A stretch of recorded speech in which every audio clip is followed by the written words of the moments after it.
Curious Lloyd. Some of the most powerful people in the world can sometimes be total mayhem.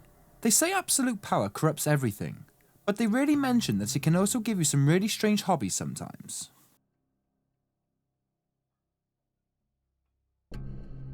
Joseph Stalin vandalized art with really weird jokes. It's probably hard work being a dictator, but Joe Stalin wasn't a lazy person. The Soviet leader hatched a plan to send 6,000 of his countrymen to Cannibal Island and oversaw the mass execution of blind Ukrainian folk musicians and spent considerable time and energy executing scientists. So, that level of diabolical masterminding left Stalin in need of a psychological break, and nothing relaxes an overworked leader like writing dirty captions on famous nudes. The artwork itself is by Vasily Surikov and Valentin Surov, who were famous 19th century Russian painters, but the additions are all Stalin's, right down to his authenticated signatures. His captions, while juvenile, did demonstrate his deep commitment to communism, like this picture, where he tells this naked man, "You need to work and not masturbate." But on the other hand, Stalin seems to be encouraging this nudist to commit a sexual assault when he writes, "You idiot, have you completely forgotten what to do?" But sometimes, his advice was more constructive, like on this drawing, where he added, "Don't sit with a bare ass on stones, give the boy some pants." Although, other naked drawings reminded Stalin of fellow Soviet officials. One was adorned with the words, "Ginger Bastard Radek," which was a reference to Karl Radek, who helped draft the Soviet constitution before Stalin had him murdered. One other time, he drew an inverted circle over a nude man's private parts and wrote, "Why are you so thin, Mikhail Ivanovich? Do some work. Masturbation is no work. Try Marxism, he, J. Stalin." Experts believe Stalin wrote the comments towards the end of his life, and that they reveal both loneliness and isolation. Ceaușescu burned through a new suit every day to avoid poisoning. Romanian President Nicolae Ceaușescu was pretty crazy. Nicolae lived in constant fear of being overthrown or assassinated. Desperate to avoid running afoul of anyone as awful as himself, he began to obsess over his personal security with passion. He usually reserved for mercilessly X-raying dissidents so they get cancer.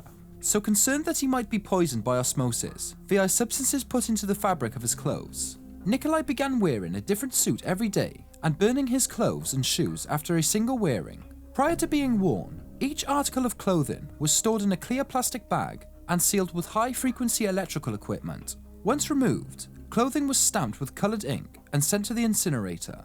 His staff kept a 365-day supply of suits and shoes on hand, each article hermetically sealed and stored inside a climate-controlled warehouse. But Nicolae's paranoia wasn't limited to clothing. Whilst travelling, he brought his own food, which were kept in a cooler under armed guard. During his visits to the United States, Nicolae's staff cleaned and disinfected Blair House prior to his arrival, replacing linens and pillows with ones brought from Romania, and installing radiation detectors. The only thing crazier than the stuff Nicolae did were the things he imagined others wanted to do to him. His fears were at least somewhat justified, as he was overthrown and killed in 1989.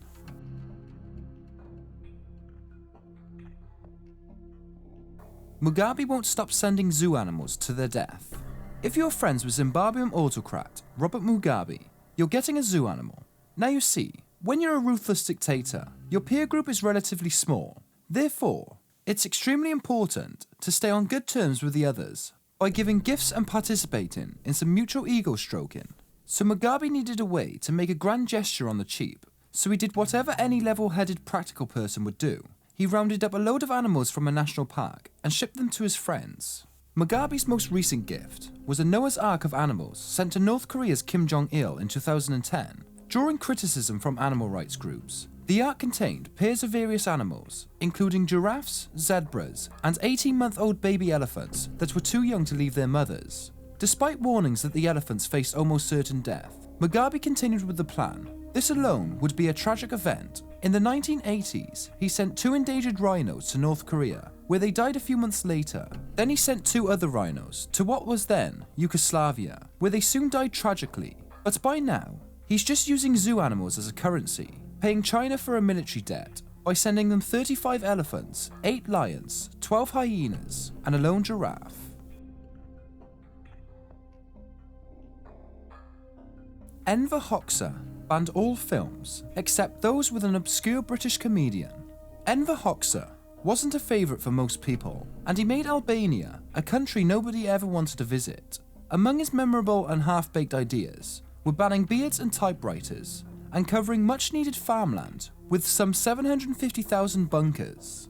Hoxha also banned all Western television shows and movies, and the Albanian people realised that there were places that existed that weren't depressing as Albania at the time. The single exception to this ban were the films of British comedian Norman Wisdom. So, how did Norman, of all people, pass Hoxha? Well, apparently, he saw Wisdom's working-class characters and their conflicts with the social elite as a statement against capitalism and a communist parable on the class war. Regardless of Hoxha's reasons, he catapulted Wisdom to cult legend status in Albania, where he remained their most beloved entertainer until his death in 2010. But what did the comedian himself think of Albania's affection for his work? Norman said, "They must be raving mad."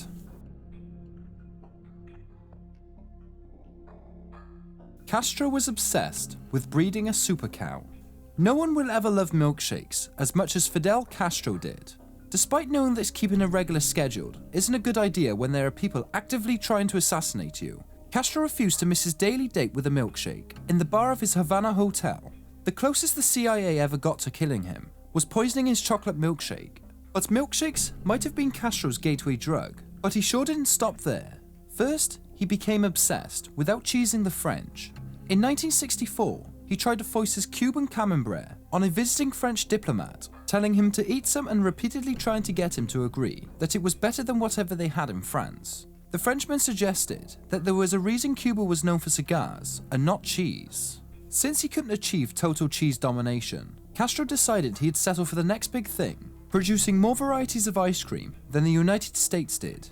After ordering 28 cartons of Howard Johnson's so he could taste each flavour, he decided that Cuba needed its own piece of ice cream action. So, how would he accomplish this? He called his secretary and informed her that she now ran an ice cream parlour.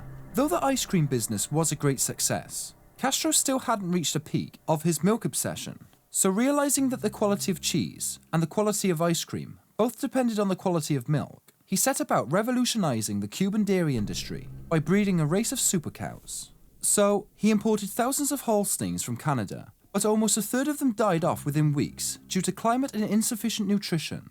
He then attempted to crossbreed the Holsteins with the native cows, which is how he finally found the love of his life, Uba Blanca.